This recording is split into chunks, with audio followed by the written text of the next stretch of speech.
Yeah, so a big hello to all the viewers. Welcome again to the DLife.in channel. I'm Shashikant, the co-host today. So I am a low carb nutrition coach and also on the DLife India panel. In India, I'm the only SMHP accredited low carb in India, low carb coach in India, and the only one with more than 10 certifications on this subject. And for those watching this program, this is not a medical or nutrition advice. People are requested to take guidance of their doctor and a low carb coach for any changes. Now, D-Life is a community platform for low carbers. It's a platform for those suffering from diabetes, obesity, PCOS, as well as other metabolic syndrome. D-Life has more than 250 success stories, and they have also more than 1,200 uh, Indian low carb dishes, this specifically tailor made for India. And D-Life now also offers a diploma in low carb nutrition for those aspiring to start their own low carb keto practice. And you can find more information in the dlife.in website. So D-Life was developed by Anup Singh, who is an engineer from IIT Roorkee, and he's on a 12th year pill-free journey.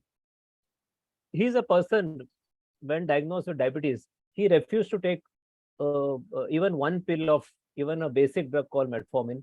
And he did a lot of research and came across what is called as LCHF, low carbohydrate, high fat.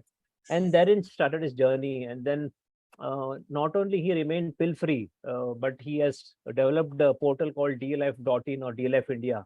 And from there, he has been helping many of us understand what low carb is. How do we change it to Indian needs? So that's what he had done. And the process, this probably the first and only biggest Indian portal for diabetes remission, uh, solving obesity, PCOS, even hypertension and various other diseases. Friends, today we have a special guest from Sydney, Australia. We have Dr. Alex and Dr. Deepa. So, so Dr. Alex and Dr. Deepa, welcome virtually to India. Of course, you had visited India last month, so so this is one more welcome. So, uh, let me give a very brief introduction about both the doctors. Dr. Alex graduated from the University of Tasmania in 2008, attaining honors in MBBS. He worked in various teaching hospitals in two states, including working for several within Sydney Cancer Services, and his research published in international journal during this time. His postgraduate qualification includes fellowship of the College of General Practitioners and Diploma of Child Health from Sydney University. He currently works in general practice in addition to practicing within Sydney low carb specialist. He is passionate about preventive health, improving the lifestyle of his patients and treating chronic disease without medication if possible. Having seen the immense benefit of low carb nutrition has provided for so many of his patients in general practice, he is keen to share this exciting cutting edge medical therapy with his patients. And not only, I think, patients locally, but even globally, yes. Dr. Deepa Mahananda graduated from Western Sydney University in 2012 and completed a junior medical officer training at Concord, Canterbury and Broken Hills Hospital. Her postgraduate qualification includes fellowship of the College of General Practitioners, Sexual Health, Family Planning Certificate, and Diploma in Child Health, University of Sydney. So she is passionate about teaching and is a conjoint lecturer with in Western Sydney University. She is currently she works full time in low carb specialist, Sydney low carb specialist, and she is also passionate about using low carb nutrition for both optimal health and for chronic disease management, especially in women's health. So Dr. Deepa is a certified ketogenic specialist or the CKNS from American Nutrition Association USA, and is also in the board of certification of nutrition specialist. So she is also, of course, a member of Low Carb Down Under, which many of us know very well. So, so welcome again, Dr. Alex, Dr. Deepa. Thank you. Thank you very much for having us on. Yeah, thanks, Shashi. Thanks for the lovely introductions. Thank you. And I think we have been interacting in social media for quite some time, and it's really exciting to have you in this video podcast. So please tell us something more about yourself. What do you want to add on to whatever introduction I had done? I suppose starting with where or why we got into the low carbohydrate space would be a good point to begin with. We, as you mentioned, we're both fellows of the Royal Australian College of General Practitioners. So the equivalency overseas is similar to family physician training, which is a similar training program in other countries across the world. And in Australia, general practitioners actually make up the large majority of all specialists within Australia, because our focus is meant to be on preventative medicine. That's actually the main reason that I wanted to go down that track. In terms of going to medical school, I had always wanted to go into general practice because of that pull I had for prevention. Imagine a world where we could actually mitigate and entirely not even see some of the chronic disease that we do today. So that was really my guiding motivation through all of medical school, and then it saw me go onto that training program. But I was really, I suppose, dissatisfied and unimpressed with what I saw in my first couple of years within this training program. And even once I graduated it and was a fully fledged general practitioner in independent practice, I was very sad to see that even my practice had become very much about Band-Aid medicine, in the sense of someone would arrive at my practice, I'd have maybe 5 to maximum 20 minutes to sit with them. And it's a very short time to understand someone's history, let alone even understand anything to do with the root cause of their illnesses and the myriad of reasons they might be presenting on that particular occasion. Also, very sad for me to see that patients were very used to that type of care as well. In fact, it was very much the expectation to ask upfront for a prescription. That's almost the first or second question someone presents with, and wanting a quick fix for their problem rather than wanting to do any work or feel any motivation to do some work to improve underlying reasons for their illnesses. So that's what drove me, also what drove Alex as well, to look into the low carbohydrate medicine space. I think also to add, Alex and I, we both met in medical school. Alex was actually at the end of his training and I was at the beginning of my training when we met.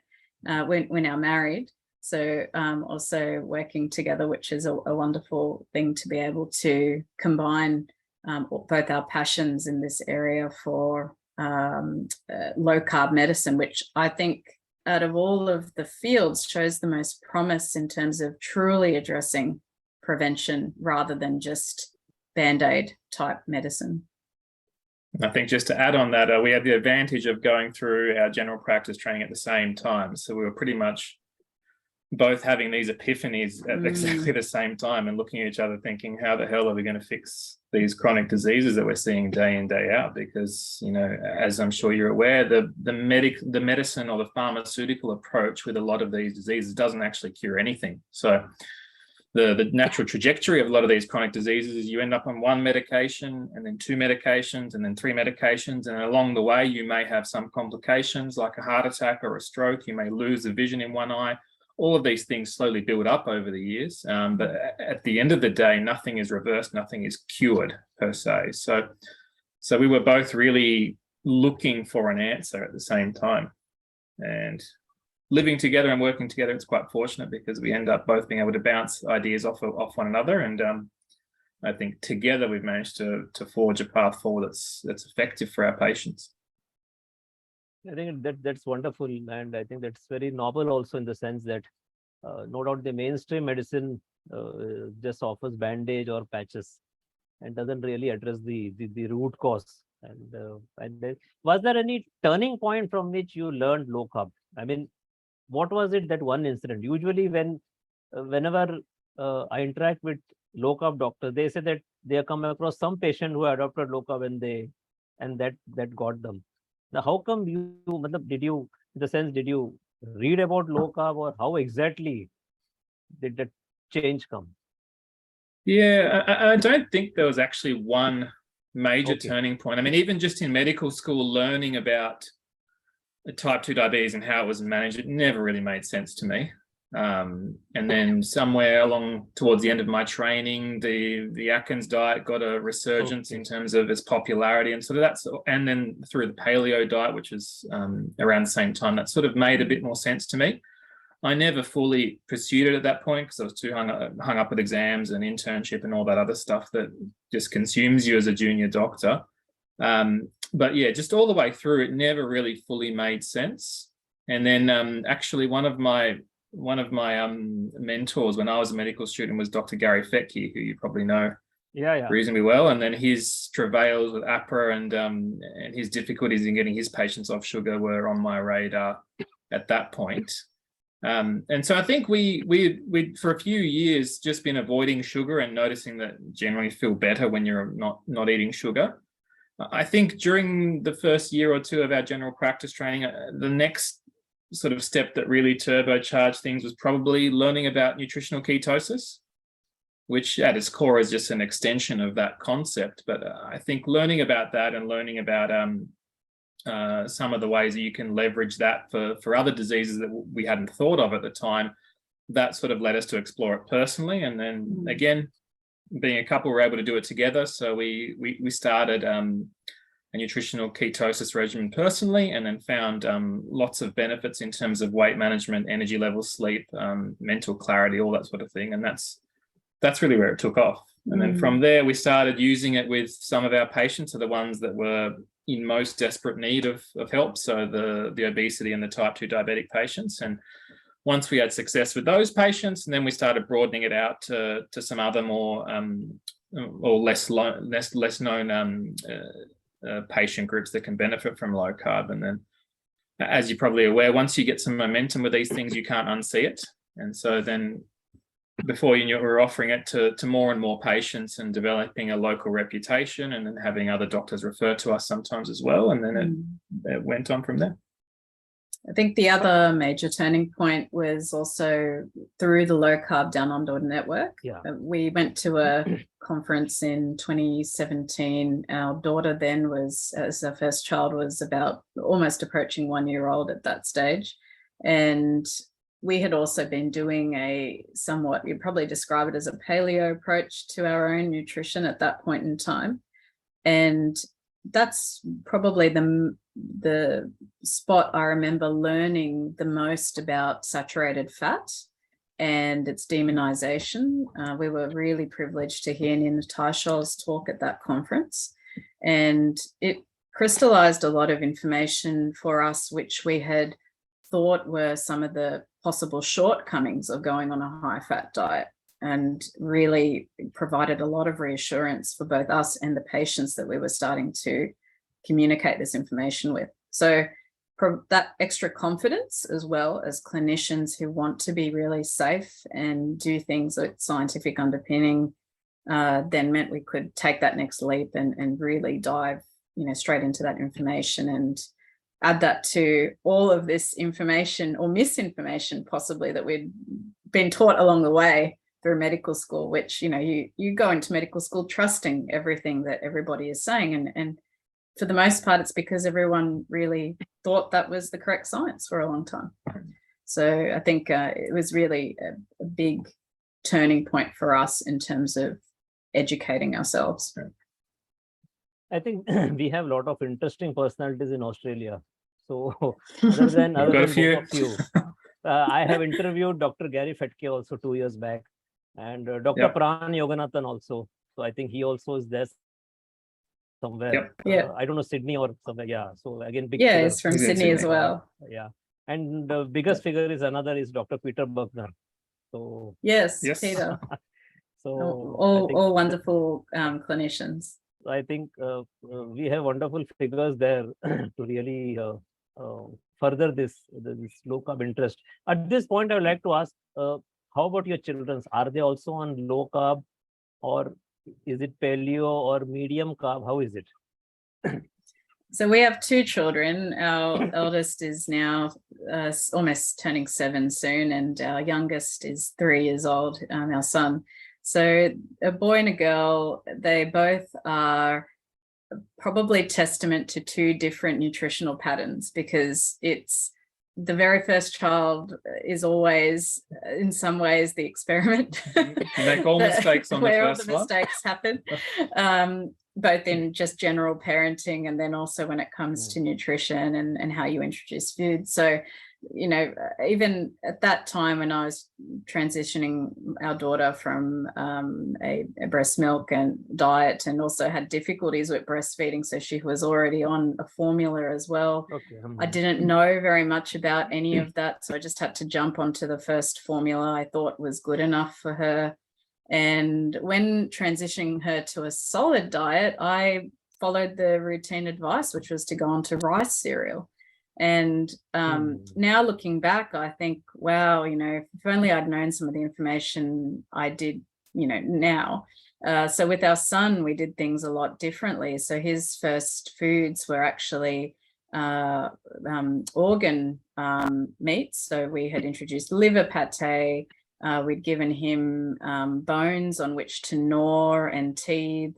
He was given bone broths mixed in with vegetables. And also we tried to do it different texturally as well. Rather than pureeing everything, we tried to encourage his jaw movement and his use of his jaw. So I think he does already show slightly different trajectory to our daughter's pathway. Both of them, we're very fortunate, are quite healthy in themselves, and they're metabolically well, and they thankfully don't have any you know, major issues. But we can already see that just in terms of their development, there is a slight difference. I think in terms of our son, you know, his motor development accelerated really fast. I feel that may have been in part due to his nutritional foods that he was eating, as well as his gastrointestinal health seems to be, you know, excellent. We've never had any issues around that. And also, you know, it could also be the second child. I mean, there's multiple confounders in this sort of thing, but I think just generally, you know, his neurological development as well seems to, you know, all be probably ahead of where you would expect for that particular age group. So I think, again, it's multiple confounders, but I think when you've got two children who you kind of, you know what environment they've kind of been in, and we've done things slightly differently for each child, just because of what we knew at the time and trying to do the best with the information we had.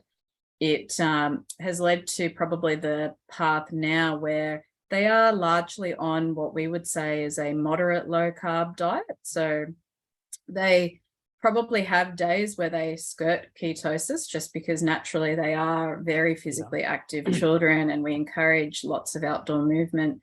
But when you combine that with the types of foods they have, we very much keep it to real whole foods. So even when they are consuming carbohydrates, they tend to come from the below ground vegetables, such as sweet potato, pumpkin. They might have a little bit of corn now and then. And there are some, you know, occasional things that are going to be high carb. But for the most part, they are very much on an omnivorous, you know, moderate low carb approach. Whereas Alex and I probably vary between strict ketogenic through most of our weeks where we are at work and in a regular routine, and then when we are on holidays or it's, you know, some sort of special occasion, we would either use a combination of fasting and a moderate low carb approach. So that tends to be what we fall back to when we're not ketogenic or not strictly ketogenic. Great. I think this itself is a big testimonial. Of course, though there can be confounders, no doubt, but nevertheless, it's a good testimonial that, you know, how feeding them ancestrally appropriate food, especially at that early stage, can lead to a better cognitive development as well as the other neurological development, and as you say, better GI function. I think these are all very, very important at this early stage, and that's where the parents also gets a little bit confused, and, you know, they get the GI disturbances plus that activeness or the cognitive alertness is something which a parent always looks for. So I think this is quite good and nice to hear. So Dr. Alex and Deepa, please tell us about this Sydney low carb specialist clinic. What exactly is it? Sure. So Sydney Low Carb Specialist is our clinic that we run and own. It's a combined doctor, dietitian, and now health coach service. So it's a multidisciplinary service, and we treat patients all over Australia for a variety of different metabolic diseases and to optimize metabolic health. So we treat a lot of obesity and type 2 diabetes, type 1 diabetes. We also see quite a lot of patients for chronic gut health issues. And increasingly more and more autoimmune diseases, so Hashimoto's thyroiditis, seronegative arthritis, rheumatoid arthritis, and inflammatory bowel disease, amongst other things. In the last year or year and a half, we're now getting a lot more patients coming in who are not actually sick, but they're very interested in preventative health and health optimization. So they are more patients who are very much self-educated and are looking to optimize their longevity, so to live to 100 or to live to as long as possible with maximum health. So, and I think certainly since the COVID pandemic, it's certainly caused a bit of a splintering, not just in the medical community, but also within the general population. And a lot of patients are increasingly feeling the need to take the health into their own hands. So we see more and more of that health optimization type patient as well. So our clinic has 2 doctors, myself and Dr. Deepa, and we've got 2 dietitians, Kate Osh and Catherine Underwood, who work with us. And we've now recently introduced a health coach, which is quite exciting for us because that was an area that we identified as something that was really needed for some of our patients, to really help them with that lifestyle change and to help them with making concrete lifestyle changes, because we all know that a diet change is not the easiest thing for a lot of patients, and certainly the science side of things is often the easy part. So it's easy enough for us to convey the science side of things. It's more how you put that into practice that becomes a sticking point for a lot of patients. So the health coach has really helped us navigate that area of our practice. And going forward this year, we're keen to offer patients an integrated program where they see all 3 clinicians regularly to give them that full support. So they'll see the doctor regularly, they'll see the dietitian regularly, and they've got the health coach in the background as well, helping them to make concrete changes. So that's generally the structure of our clinic. How it all came about is Deepa and I were working within a more standard general practice primary health setting, and seeing patients for low carb. And generally in Australia, standard appointments are 15 minutes. And anyone who's familiar with low carb will know that that's just not enough time to properly assess and treat patients. So we were finding our days and our schedules were blowing out because patient appointments were just not adequate. So we had to essentially quarantine some time away from our usual GP patients to practice low carb medicine. And as that sort of grew and grew, it got to the point where we needed to start our own clinic to house all of those patients. And now that's wonderful. So again, coming back, you had mentioned a lot of issues like how about the other condition? Like, since you also specialize, you have done something on cancer. So what do you think about this? Because you were there in some Sydney cancer services. How do you associate cancer and low carb? How is it? Yeah, so it's a very interesting area. So back before I started training in general practice, I'd actually trained for almost 4 years in cancer services as a radiation oncologist. So that was more the standard cancer teaching or the standard cancer treatment. So patients by then had already been diagnosed. There's no real prevention at that point. And that was really using standard therapies, whether they were surgery, chemotherapy, or radiotherapy, which is what I specialized in. So these treatments we know work. They've been well studied and well optimized over more than a century, but they're not 100% effective. And there is certainly some school of thought that these treatments are not addressing the underlying cause of cancer at its root, which may in fact be metabolic. So there is a growing school of thought that cancers for the most part are actually metabolic in nature, because they generally mitochondrial dysfunction, which is basically the mitochondria is the engines of the cell where your energy is produced. In a cancer cell, the mitochondria is defective and it's not working properly. So So what this means is in practice, most cancers, not all, but most cancers are very dependent on glucose or sugar for energy. And they're also quite poor at using fatty acids or ketones to produce energy. So the thesis is if we can reduce the amount of sugar in the blood available to cancer cells while still protecting normal cells by giving them ready access to ketones, then we may actually be able to starve out cancers. And certainly there is some evidence that this may be a very useful adjunct for cancer patients. Unfortunately, there's been a reluctance to study this area properly over the last few decades. There is some increasing momentum to study it more, but at the moment it's a bit tricky to identify absolutely every use case for cancer in this instance. Certainly, we are getting more and more patients looking to optimize their cancer therapy. So either patients who have an incurable cancer or cancer where the standard therapies are not available or not effective, or patients who are undergoing standard treatment but want to use a ketogenic diet to optimize their treatment, whether that's to reduce the side effects of things like chemotherapy or whether it's to increase the effectiveness of treatment.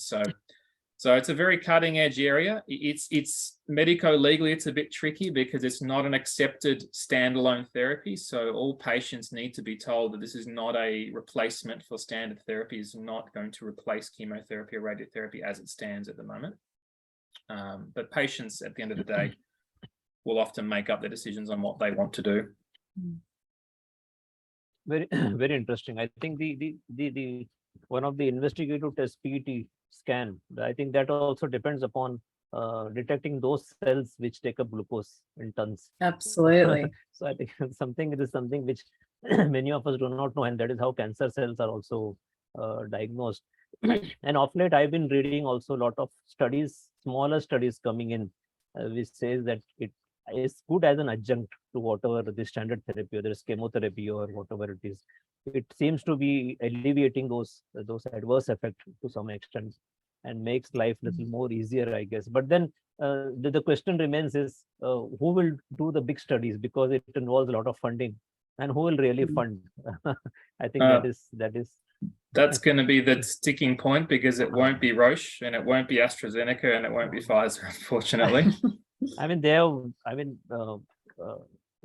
some of those family-run companies, I don't want to name, and the anti-cancer business has made them billionaires. I will not name right now, but a privately held big pharmaceutical company run by the family, all the family members are billionaires because of anti-cancer drugs. So anyway, that's how it will be, and we will have to find our own path. Now, coming back to the kind of disease which you are treating, very, very interesting is another is diabetes. So what is the diabetes scenario in Australia? I somewhere read that it is as much as 5.5% or something. I really don't know much. So can you have some statistics, or what do you really see in your day-to-day practice on diabetes? So we were located in Sydney, and in fact, where we are in Sydney is actually at the borderline between Western Sydney and the rest of Sydney, basically. But Western Sydney is a very interesting demographic. It's a wide, diverse, multicultural population, and we have people from all walks of life and different cultures. And unfortunately, in Western Sydney, given its diverse background and also the wide socioeconomic barriers as well, and challenges for some of the people that live in this area, there is a very high percentage of diabetics and pre-diabetics. So I think the latest statistics on that is that it's almost 2/3 of the population of Western Sydney are either pre-diabetic or already diabetic. So that is quite a large portion of our city. Western Sydney is it probably makes up at least 50 to 60% of Sydney itself. So it's very frightening. And metabolic syndrome, of course, is tied up inherently within those who are diabetic as well. Most of those people will overlap that syndrome. So I think the issue here is definitely at epidemic levels. It's something that we cannot ignore anymore and cannot even continue to use the traditional models that are put forward by the current guidelines, which I think fail many of our patients who are told to simply change their lifestyle in terms of eating less, so really relying on that calorie in, calorie out hypothesis, and being told to move more without any direction on what that means for their physical movement. So for many people who are told to move more, it means simply walking more, or perhaps even doing a little bit of jogging or running. But for many of these people, they are also quite unwell with other comorbid conditions. So for them, it is actually quite difficult to even get up to move. So when we look at and work with people who have diabetes within our clinic, our first fundamental thing is to really sit down and provide education, because unfortunately these people have been given the wrong information for quite a long period of time. And there is a whole element of needing to learn why it is that their body has become the way it has, and why it is suddenly so insulin resistant. Because to them, that diagnosis of diabetes has unfortunately come quite long after the fact of when they were originally starting to even have signs of insulin resistance. So they wouldn't have had that picked up for nearly 10 to 15 years. So that's really what we see in our day-to-day practice, is that many of these people have been embedded in a health system that has given them a diagnosis, and then they have been started on medication pretty much up front at diagnosis. And so by the time they do come to see us and they've been diagnosed with their diabetes, they may well have been on any number of oral agents for their blood sugar control, as well as some of them already on very high amounts of insulin and increasing doses of insulin as well. So it does make up quite a large portion of our practice. And of course, also from many different cultural backgrounds as well.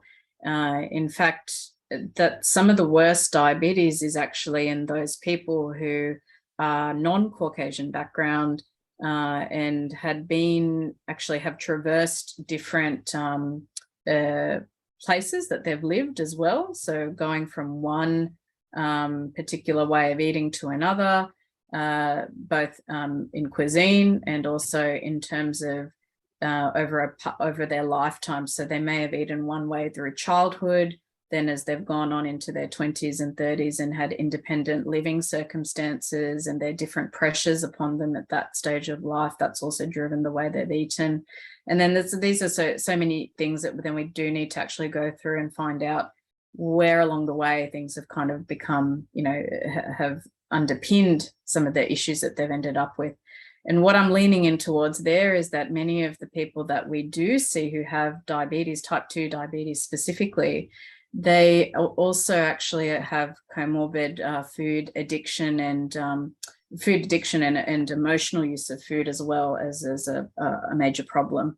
So that's something that over the evolution of our work here for the last 4 years at Sydney Low Carb, we're starting to see, and where the health coaching side of things fits in for those particular patients. So I guess you have very good success in diabetes remission. Getting off people from insulin, how is it? I mean, you're able to get off type 2 diabetics from insulin? Yes, we will frequently reduce the dose of insulin that patients are taking.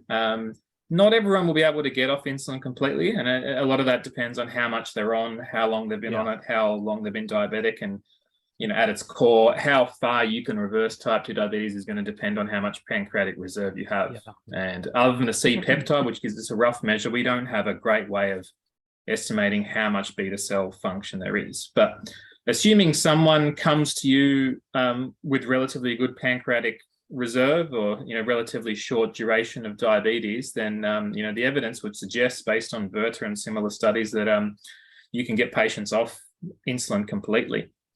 I mean, we will routinely have patients dramatically reduce their insulin, and often it's patients who've been told that's not going to be possible regardless of what they do. So just last month, I had a patient come to see me who was of Indian origin, who was about 45, so not particularly old, and he'd been diabetic for a long time, since his mid-30s, which you probably see as well, due to the subcontinental genetics. He's more likely to get type 2 diabetes at a lower weight than similar Caucasian patients. So when I first saw him, he was on 180 units of insulin, split over two doses. So anyone who knows about how insulin works, even if it's long-acting insulin, will understand that there is no way you can get a stable blood sugar when you're using that much insulin and splitting it only twice over 24 hours. So what he was running into is he would have highs when the insulin was wearing off, and then he would have lows when it was kicking in. And then he would have to save those low blood sugars with either simple sugar like fruit or with complex carbohydrates like rice. So he was just stuck in a vicious cycle of constantly chasing his tail. And he was a perfect case study of how obesogenic insulin is. So his weight was very high. In fact, his waist circumference was almost as high as his height. So he had all the hallmarks of insulin side effects, so the fat gain, the abdominal obesity, the lipodystrophy at the injection sites, the whole works. So, and coming from an Indian background, a higher protein diet was not something he was used to. So culturally, he was used to eating rice with every meal, used to eating curries with minimal protein, although he was open to eating meat. But within a month, even despite all of these drawbacks, he'd gone from 180 units of insulin a day to 80 units. And in the same time, actually was getting better blood sugar readings based on his continuous glucose monitor. So it just shows you it is definitely possible. And within a short period of time, sometimes you can have very rapid results. I think that's wonderful. I think that's somewhat, we also have similar experience in daily life. In fact, we were very successful in removing insulin from many of the cases, and sometimes it happens in matter of few days. Sometimes it might take some time, but we see typically, I had 3 cases where I could remove insulin within just 3 days. Of course, they were supported with tablets additionally, because most of the patients in India will take insulin plus tablets. I'm in type 2 diabetic, so we are able to get it off very successfully. Now, what I want to understand is like, how is the acceptance of low carb overall in Australia from the medicine point of view? I know that Australian Diabetes Association, they also mentioned low carbohydrate diet, though they have mentioned it as a short-term period only. So that is a caveat which they have mentioned. So, but how is the general acceptance? Though we have a lot of figures there who are low carb. We have Dr. Paul Mason, Dr. Gary Fetke, plus many others. But what is the general scenario in the medical fraternity in Australia? Sure. Yeah, of course, we have some prominent voices there, as you mentioned, in the low carb community, who actually, in some ways, better known internationally than they are amongst colleagues within a national setting. So one way for us to gauge in terms of the barometer of the acceptance of low carb medicine is from the Low Carb Down Under conferences, because they're probably one of our largest gatherings of interested health professionals in this subject and this area of medicine. So at the most recent conference in October 22, so not many months ago, there were at least, so the way that we can sort of see the acceptance rising is that our original meeting, which we attended in 2017, there was a request for people to raise their hands if they were from any form of health professional background. And of a room then of about 250 people, probably only about 10% of the audience were actually health professionals, and the rest were general community members, interested community members. So that was quite a surprise to us then. We actually thought, oh, maybe there would be a lot more doctors amongst this gathering, or even other interested health professionals, but they weren't at that stage. And then fast forward 5 years, and the room probably was about 60% health professionals and 40% now general community. So the interest is growing, and that was in even a larger gathering as well. So I think generally speaking, the interest is there, particularly from doctors who have either been in practice for some time. So these are quite senior clinicians who are starting to also investigate things from a personal perspective. So actually understand that things are starting to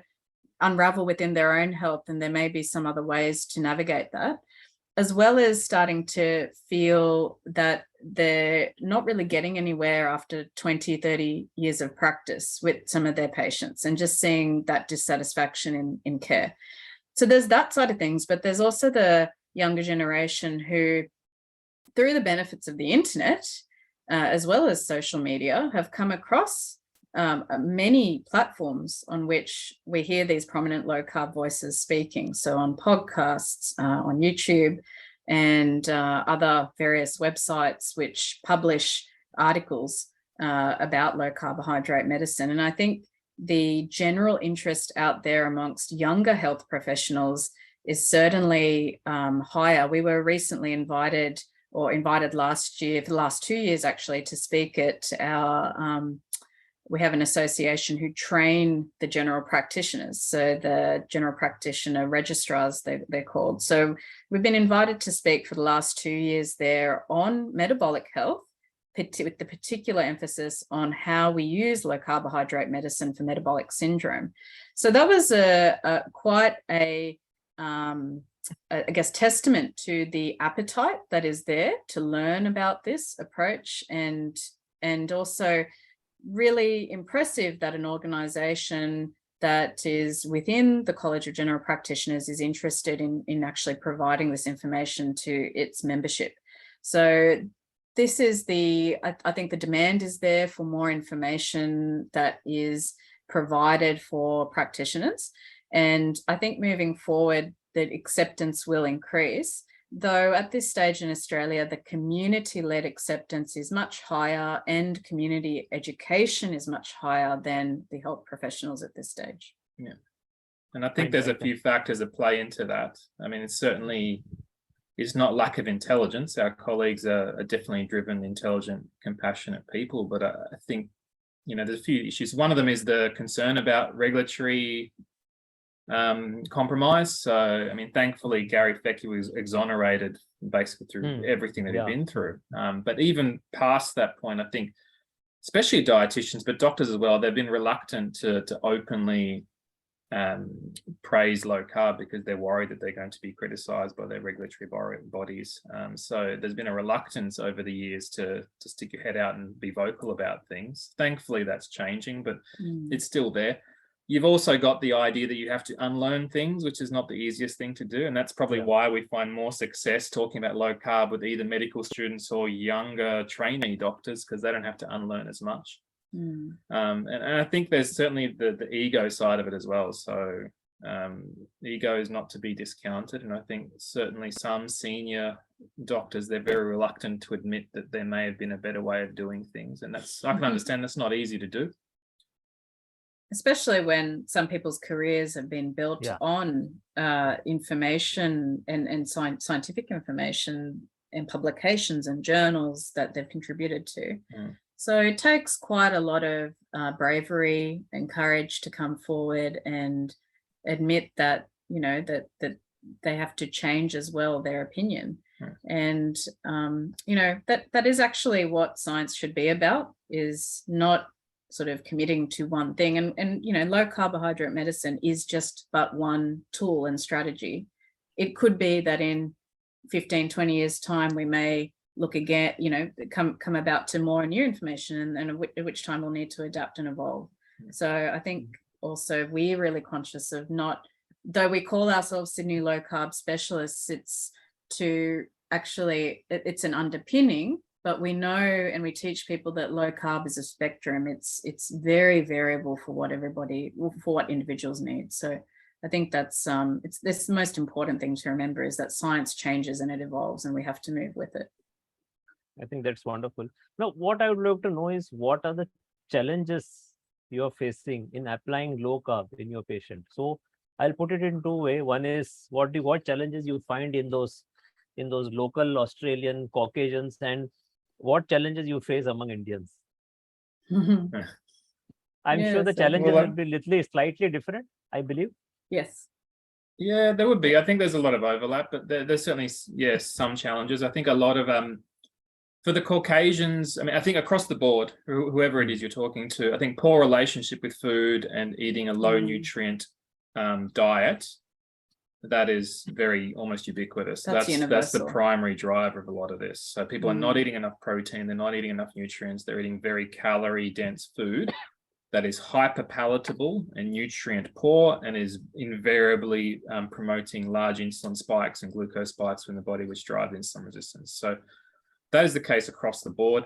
I think within Caucasians, they're more likely, in my experience, to have a sweet tooth, although it's not necessarily absent in Indians either. And a lot of them get taught to bake when they're younger. So when they learn how to bake, it leads to sweet baking. It leads to sweet baking. It leads to baking things that are very much hyper palatable. And a lot of times people associate that with their childhood. So there's a special cake their mum taught them or their grandma taught them, or something they associate with a positive emotional well-being state. And so that means that when they're celebrating, they eat that food. When they're depressed, or when they're sad, or when there's been a setback, they eat that food. Or when they're bored, they eat that food. So they're associating these foods with emotions, and unfortunately that takes a lot of time to uncouple. And I think also the types of foods that or the breadth of foods, I should say, that Caucasians would, or people from a Caucasian background would typically eat, seem to be quite broad, or at least they're more accepting of an omnivorous pattern of eating. Whereas if you're looking at anyone from a Asian, particularly Indian background, or any background where there is either a religious reason that one particular food has, or for example, meat eating has been not part of their upbringing, you would be finding it a bit of a challenge to meet that protein requirement, which is something that we do face commonly with some of our patients who are moving towards a low carbohydrate pattern of eating, but they're still finding it quite difficult to get to the amount of protein we'd be trying to push them to get to. It happens over time, but I think it can be for some people quite a big hurdle to overcome. And I think some of the drivers of that are really interesting, because people sometimes say it's either for a religious reason, or it's from a taste preference solely reason, or from an ethical or moral perspective.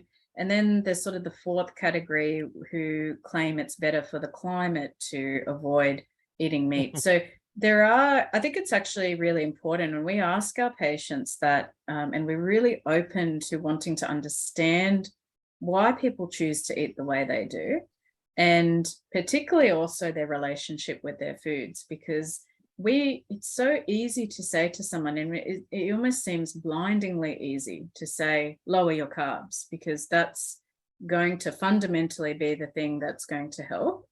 But it's actually negligent of us to just say that, but without demonstrating how that could be done in where they are at that point in their life.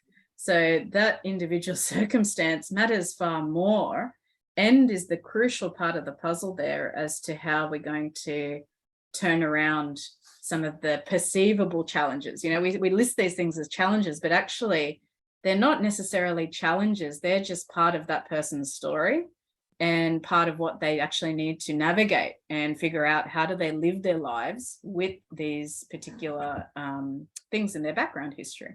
So in terms of Indians in Sydney and in Australia, I think for them, they have a cultural clash, because when particularly if you're a second, third or fourth generation Indian, you're growing up in a setting that is actually quite far removed from where your Indian ancestral roots sit. And I can speak to that because myself, I'm a second generation Indian in Australia. So my parents actually migrated here in the 1970s. So they've actually been embedded in Australian culture for more than half of their life. So even they themselves are quite separated from their ancestral upbringing. And so the way they eat, and they brought us up, is actually a mishmash of Indian cuisine and Western cuisine and low-fat ideology and vegetarian ideology, all thrown into one big soup, which actually for all of us did create a metabolic issue. So for my parents, they have their own metabolic health problems, and also, you know, leads their children into the same. So I think that's actually not an uncommon story amongst a lot of the generations who have come from India.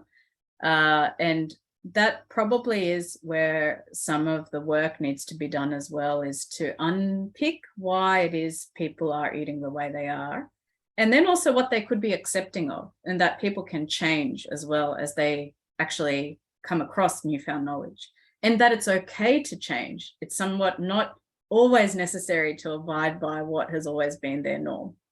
So this is quite important, I think, and maybe the perceived challenge we could say there. And broadly, I always say that in India, we are not vegetarians, or we are not what you call as non-vegetarians or meat eaters. We are all grainitarians here. We eat a lot of grains. That is a new terminology which are created. We are all grainitarians because we want grains in every meal, every snack, we want grains. So that's the big challenge is in reducing, either completely removing or reducing these grains is a big challenge, coupled with the high usage of seed oils. So I will always say that in India, the problem is not so much as those sweet. So we are one of the biggest producers of sugars in the world, one of the biggest. But our problem is not sugar. It is the excess grain which you're consuming, and it is reusing those refined oils, seed oil, which is causing insulin resistance independently. Whereas in Australia, maybe US is one of the biggest consumers of sugar. In fact, the per capita consumption of sugar in US is one of the highest, and probably we come in lowest. So the whole challenge is totally different here. When people say sugar is the enemy, I really don't see much sugar as an enemy here. It's more of the grains, it's more of those refined oils and the kind of amount of grains which you're taking, which makes up 80% of a plate. So that's the big issue. In fact, I think it's really important that people understand that the grains are still sugar. I mean, so I think a lot of people are not used to thinking that way. Ultimately, it's going to go down and break down as sugar. So that's how it is. I think that's the big challenge we say. Fine. So what do you think are the future plans of Sydney Low Carb Specialist Clinic? What all are you involved in doing? Do you see patients online? And what do you think you will be planning in coming times? Do you have any special plans? Sure. Yeah, we do. So, I mean, in terms of our clinic, we see people from all over Australia via telehealth, and of course in Sydney in person. People do travel quite far distances within New South Wales to come to see us as well, because rural healthcare is actually quite challenging to come by, even just with general healthcare, let alone a low carbohydrate specialist to be able to access one. So I think some of our future plans actually revolve around outreach to some rural areas where people actually cannot travel that distance to see someone like us. So that's one of the future areas. And the second would be this year as well, is to actually fill that void that we've had for some time in terms of providing people from an Indian ancestry or a subcontinental ancestry those types of foods and a community to engage with that help them to make their low carbohydrate changes. So that's been something we were really fortunate to connect with you a couple of months ago when we came to India, and to connect with Poshini as well, you know, one of the trainees through your program in Bangalore. So that was a really fortuitous moment for our clinic to understand at the sort of grassroots level what it is going to take to actually fulfill that for our Indian low carb community within Australia, who do, and many of them are engaged or open to the idea of low carb. They just have no idea how to go about that.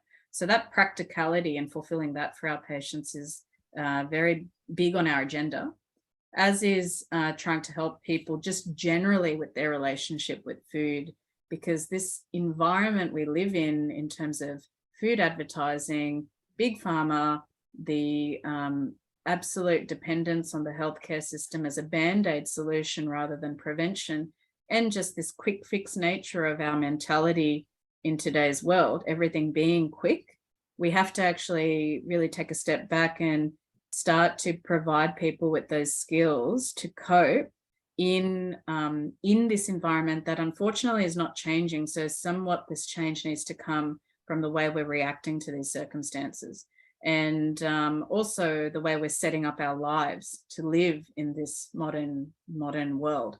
So as much as we talk about ancestral eating, the foods we have access to today, they're not ancestral. They're, you know, a slither of what they used to be in terms of nutrients. So we have to be conscious that we can't exactly return to caveman style of living and eating, but we have to somewhat strike some balance that sits somewhere between that and the modern world. So that's really where we want to try and get our patients to go to explore, to be open to, and especially in terms of children's health. That's the other one that's big on our agenda, because it's something that maybe people have been reluctant to speak up about. And it's almost as though we can just say, you know, they can do whatever they want to do and they can fix it in their late teens and early 20s. But the problem is the damage is done. And particularly when it comes to something that is evolving and very new, like epigenetics, and the idea that your child's health has actually started to be molded when they are merely a cell. You know, it's in the male and the female, in their sperm and their egg quality. So that's actually where the epigenetics is going to be and have its effect. And we now are starting to learn a lot about that. But I think because that's becoming such a factor, the way we are treating our bodies, what we're fueling ourselves with at that early part of development and then the infant's development is really quite critical, rather than us sort of being very lazy about health, nutrition, and in the perinatal period. So for women who are looking to conceive and then have a pregnancy, as well as in that early foundational years, early childhood, where I think a lot more could be done to educate people about what we could be feeding our children with to set them up really well. I think that's a very important point you touched about childhood health.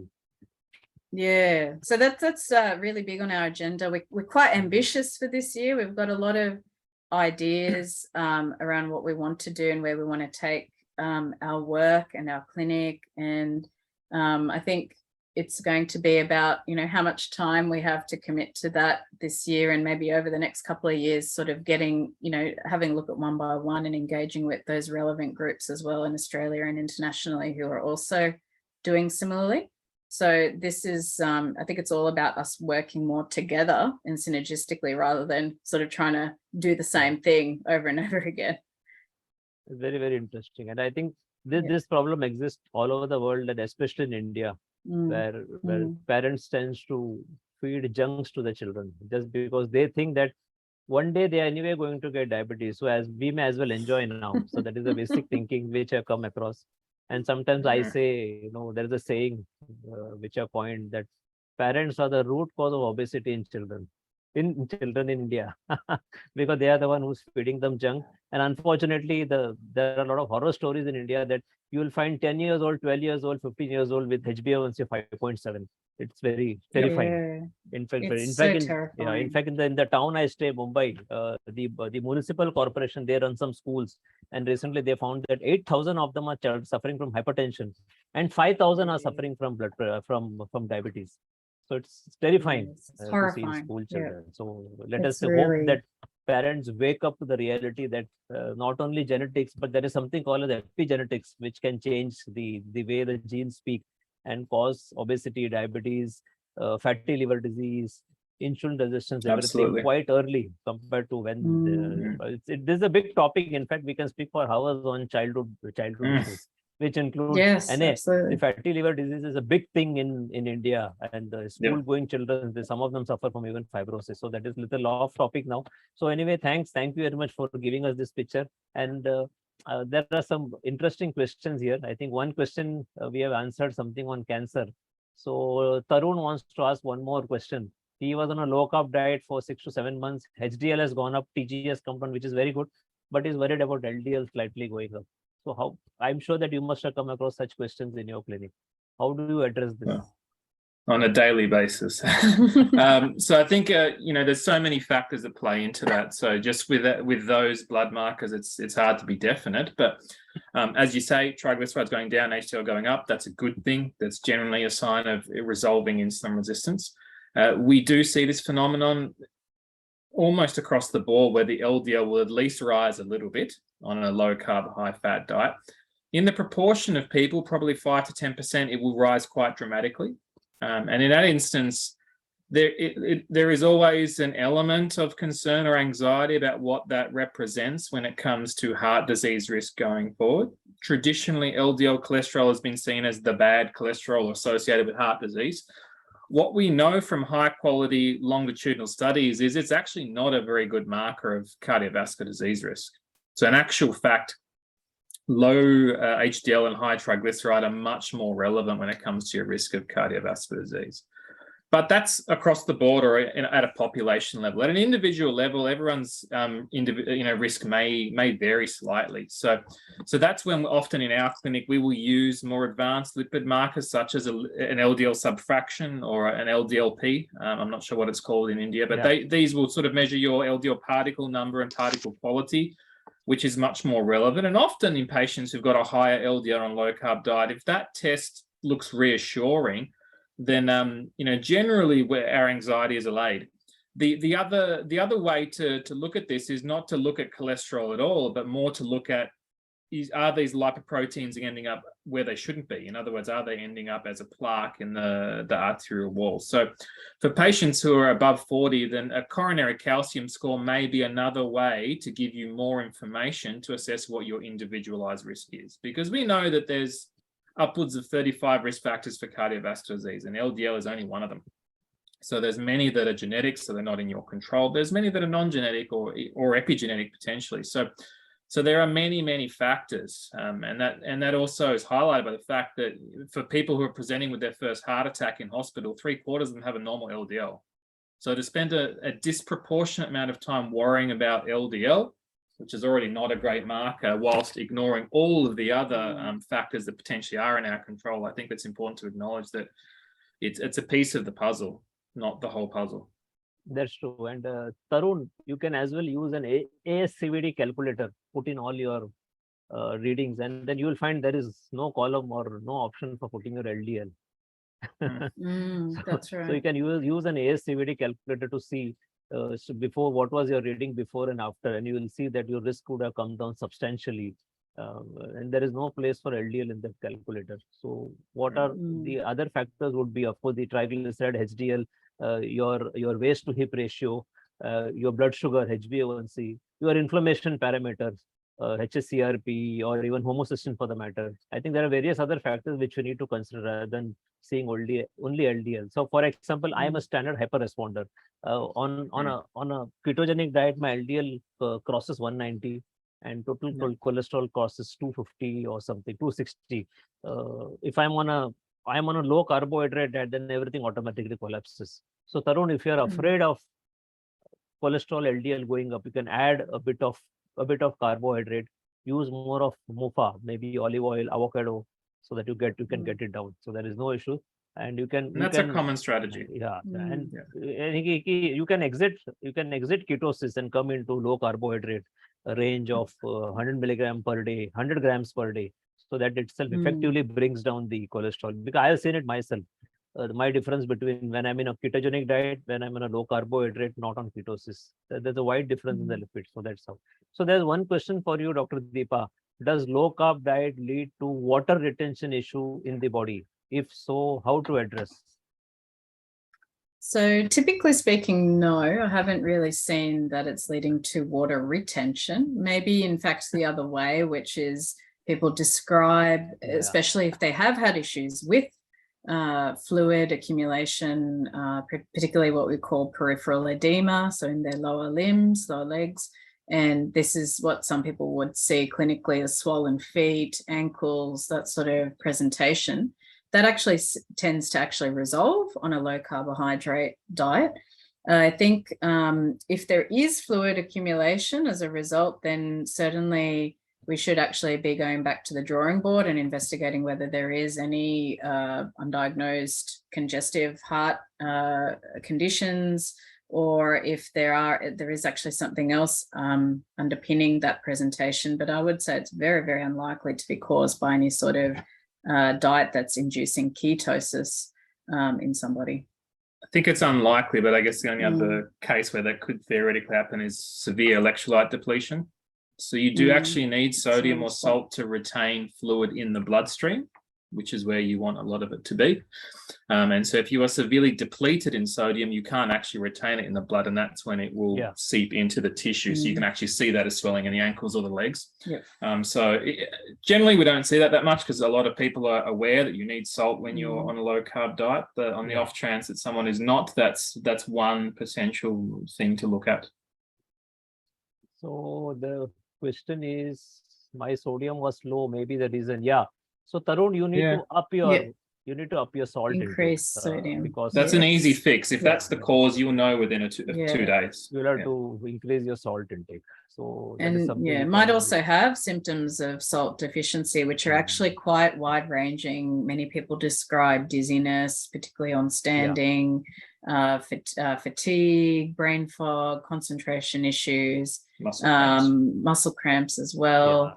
So there's multiple presentations where that's a problem.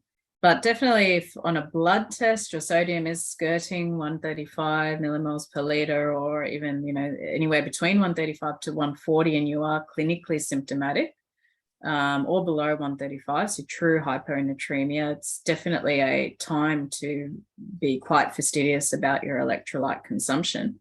But also remembering that many countries are actually quite over-enthusiastic about water consumption. So they will actually put forth guidelines that are at least 8 cups of water for women and 10 cups of water for men per day, which is quite a lot of fluid when you're also on salt restricted diets. And salt restriction has been one of these other bugbears of epidemiological research for some time. People associating high salt diets with hypertension or high blood pressure, which then in turn can be a risk factor for heart disease and heart attack. But that's actually, it's a whole separate topic entirely. But suffice to say, the simple take-home story from that is that high salt consumption on a low carbohydrate diet is, in the most part, a safe route to take, as long as you don't have stage 3 kidney disease and beyond. So this is sort of where most people do have a lot of misinformation regarding salt, and that salt is actually not the enemy. It's usually sugar is the enemy in most cases. Thanks. Thank you. Anyone has a question? Anyone wants to ask any question? I will give the option of unmute. They can unmute themselves also if they want. Anyone wants to ask any question? Tarun, you want to ask any more questions? You can ask. Yeah, thank you so much. Can you hear me? Yeah, Tarun. Yeah. Yep. Thank you, Dr. Alex. Thank you, Dr. Deepa. And I just need to ask one more thing. I think we touched on the children and all, but is there any psychological way to convince them? My children are not very young. One is 13 and one is 8, both daughters. We are trying our best to give them as much as fat diet, low carb, keto. And as Dr. Iyengar said, that grain is our part times of meal always. We try to make it at least reduce the breakfast without a grain. But how to convince the children to move in that direction, especially when they are 13 and 8, when they see all their friends having all the junk food? Any thoughts around that? My thoughts are it's hard. So it's not going to be easy in any instance. But I think once you're into that teenage age bracket, you have to be careful, because as with so many other things in life, if you push too hard, they're likely to just go the opposite direction, just out of defiance. So rather than making it prescriptive or restrictive, I think you want to model good behavior, because they will see what you do. And that's a big part of their upbringing, is they model their behavior on what they see from their parents, not necessarily what they hear. So I would be more emphasizing why you are doing it. So it's not, I can't eat bread or I can't eat rice. It's more, trying to convey to them that you're choosing not to do those things because your body works so much better when you don't have them. And so rather than focusing on the negatives, more focusing on what you gain when you eat a proper human diet. So that's where I would focus things the most. It won't change overnight, but over time, if you model that good behavior, if you model to them, what the good behaviors are, and you emphasize them why you're doing it in a clear and non-judgmental and non-prescriptive way, then over time, they will very likely absorb some of that, even subconsciously, that, they see that it works for you. They see that you're likely to be healthier than their friends, parents, or that sort of thing. And over time, that the penny will drop, that very likely there is something in that for them. Thank you. One last question, Dr. Deepa, for you. Does it help in taking care of the allergies? My elder daughter has an allergy of nose and she sneezes and something. Does it help this low carb diet? So, sounds like some sort of allergic rhinitis too. Yeah, it could. It might help. It depends on whether or not there is some other trigger though, like it could be dust mite, or it could be some reaction to pollen in the environment or grasses in the environment.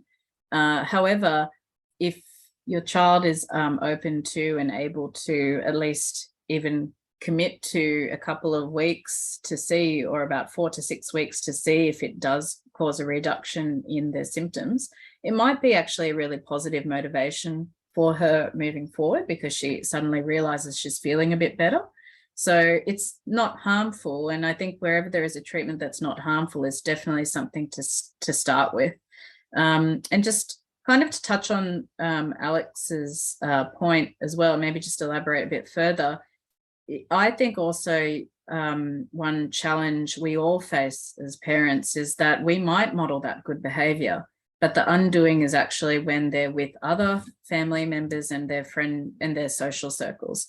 So it's also that tricky age where people want to fit in. And unfortunately, that wanting to fit in also is happening at a younger and younger age. So that's not just happening with teenagers, it's also in that late primary school setting as well. So as we relinquish more independence to our children, they're going to make choices in social circles we're not even aware of, we're not around there to help with that decision-making process. And so I think actually it's all incumbent upon us to create a better environment for our children. So this is actually speaking more globally. And it means that we all do need to now, I think the next step for the low carb community in general is actually to engage with the schools. So all of us as parents to look at what they're serving to children in schools, and to serving and have available to children in our vicinity. So just in our community areas. So the local restaurants, the local places where children hang out, we should really be trying to seek those people in those areas who have the capacity for the decision making on menus and what is served, to start to see things a bit differently. Because I almost imagine that what we term as eating disorders these days would almost decline in very steep numbers if we suddenly removed processed foods from the market. So eating disorders themselves seem to come about because of this availability of the easy availability of these processed, highly addictive foods, and also the way people think around these foods. So I think actually what you point to there is it's a bigger global topic than what we see at our microcosm in our families. But we also need to be doing a lot more, I think, globally for children to be able to live in an environment where they're not suddenly conflicted with what they need, like what they can eat. So there's not a raft of soft drinks and all sorts of things available all the time, 24/7. But if suddenly all the food they had that was available was whole, real food, things would actually get better. And peer pressure then would be, okay, eating this way is actually the way to be. Great. Thank you so much. One final note about your child with the allergic rhinitis. We will often see people's hay fever, allergic rhinitis, sinusitis symptoms disappear on low carb or ketogenic diets, which implies that something that they've taken out of their diet has helped, or that an excess of certain nutrients in their diet all of a sudden is helping to resolve that. But if it doesn't, then just be mindful that dairy is one of the most common foods that can cause allergic rhinitis.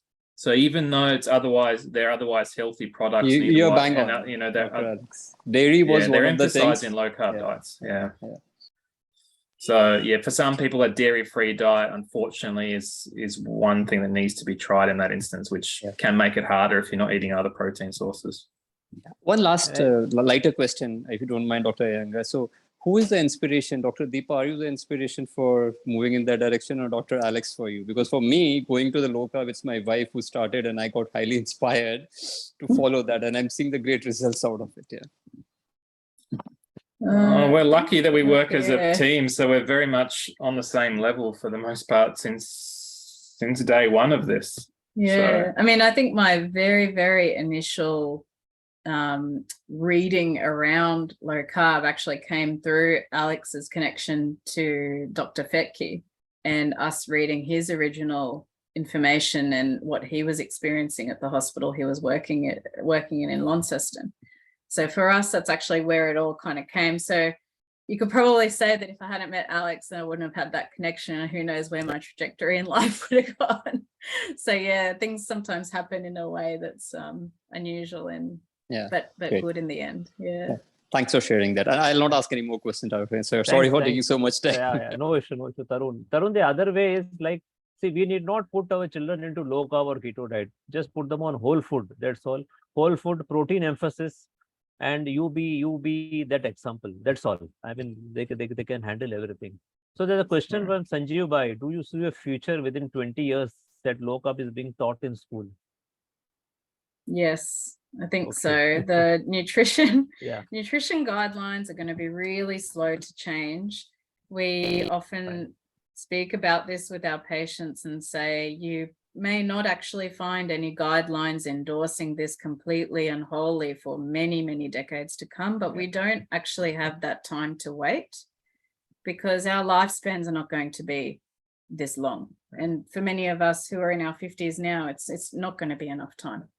So I think that's just the simple matter is, yes, it will change whether we like that or not, or whether the guidelines like that or not. It's going to be driven by that community pressure. And I think Sorry. I was going to say, in an ideal scenario, it's not going to be taught as low carb nutrition. It will just be taught as optimum human nutrition.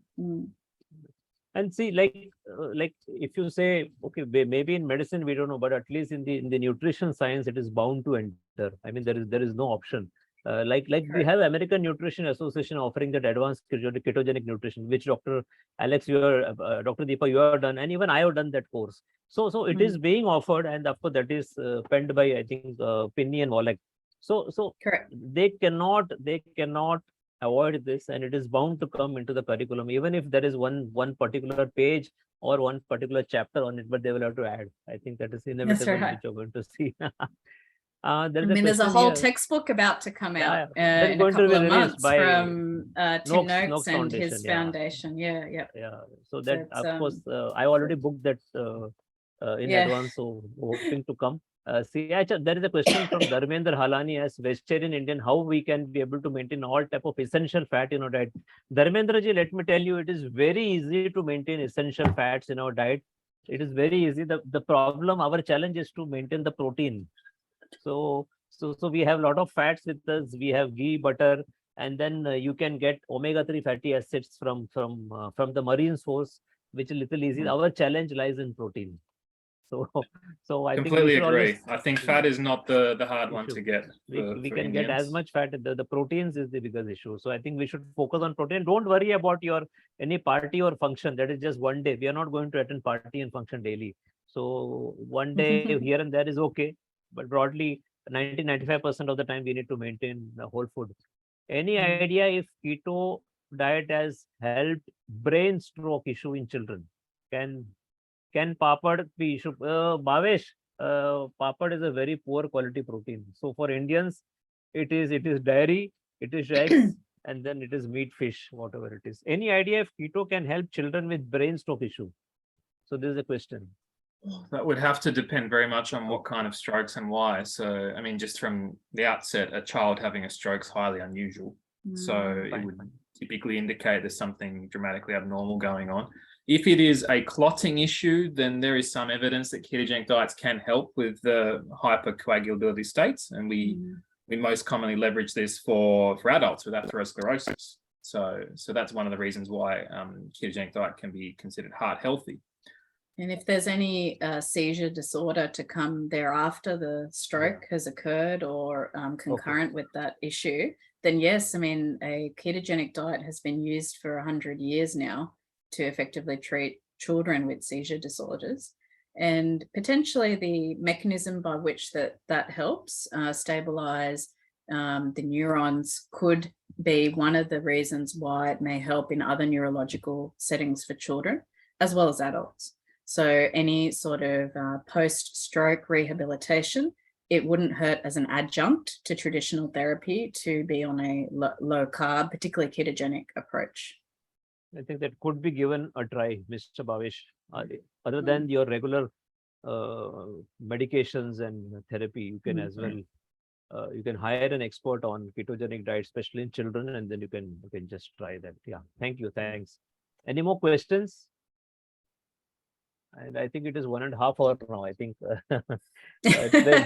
it's very interesting, and I think we can go on and on and on talking about all this. It's so interesting to understand and know what's happening in Australia, and we look forward for our Indo-Aussie collaboration, as I call it. Yes. Yes. Sydney We're really specialist, grateful to have made this connection with tying up with D-Life. You can refer your patients here for all those low carb Indian dishes. I think this is going to make their life a little more easier, because the strength of D-Life is the amount of recipes which are there, and this we keep on adding, and there is always a replacement for our favorite food like rotis. So there are quite a number of recipes for rotis, and maybe for rice also. I think Anup can also give a good description of that. He knows all this better. Anup, would you like to say something? Nothing very specific, except that, I think our approach has been to handhold rather than push down something agenda-driven, opinion. So we do not put everybody on keto. We say low carb is the starting point, get comfortable there. And if you want after that, it's an option. It's not a compulsion. And as far as dishes are concerned, see, about 80% of them have been tried, tested, and tasted by Indian community themselves. So it's all community contributed content. Nothing, something like picking up something from YouTube videos and rehashing. Yeah, it's not like that. It is purely Indian. And yes, there is some Western touch to it in some recipes, not all. And the biggest part is 50% of them are vegetarian dishes. So as Deepa said, there are certain religious restrictions that you cannot have non-veg, even eggs. So even they are covered. The only thing is, mentally one has to stop thinking of food as entertainment, and they have to primarily focus on food as being source of energy. That's all. Once they understand that, everything in life becomes very simple, even on low carb or keto or whatever you call it. Thank you.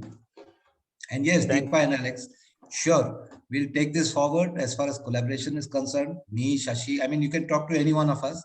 It's not that, I am taking a decision, or it's community who takes the decision, and I am always willing and always open to anything, everything. That's all. Thank you. Thanks. Thank you. Thanks. So Dr. Alex and Dr. Deepa, thank you very much. You have spared a good solid 1.5 hours for India, and giving a picture of what you are exactly doing in your Sydney low carb specialist clinic. And we look forward for a lot of other programs also.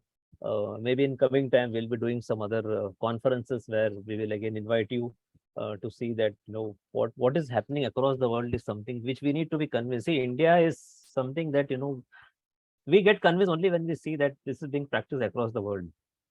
So that's why we keep inviting guests from abroad to show that this practice is being done abroad, and we can as well replicate in India with a small modification, or what we call it. Yes. Anup always says what is called as Indian jugaad is what we do. How we modify that to our Indian context. So thank you. Thanks, Alex. Thanks, Dr. Alex. No worries. Thanks, Dr. Deepa, for Thank you for having us. sharing your Thank time. you. Thank you. It was wonderful to be part of this.